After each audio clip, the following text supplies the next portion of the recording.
हटता निकले सहो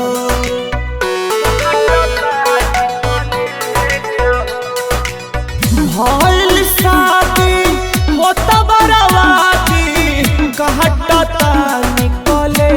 सहो गवन करा के मोर सैया चल गहिला परदेस हो गवन करा के मोर सैया चल गहिला परदेस हो।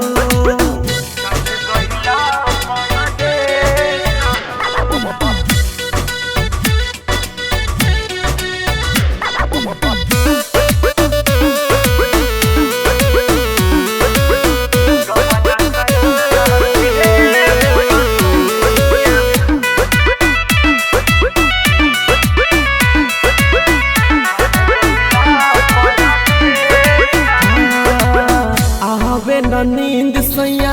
देहता पहरा में हर के दुख राजा सूझे न तहरा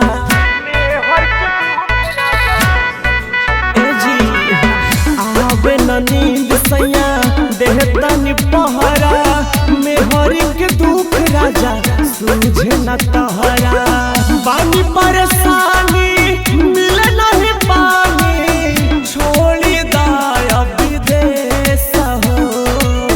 गवन करा के मोर सैया चल गहिला परदेस हो गवन करा के मोर सैया चल गहिला परदेस हो।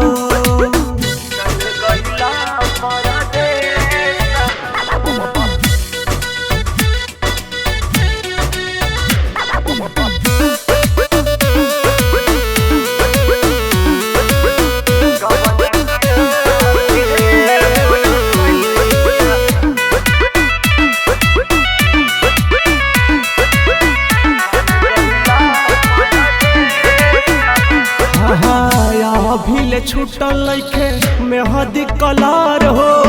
राकेश दयाल तो से भइनी लाचार हो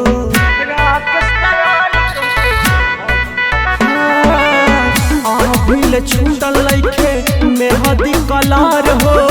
राकेश दयाल तो से भइनी लाचार हो संतोष बिहारी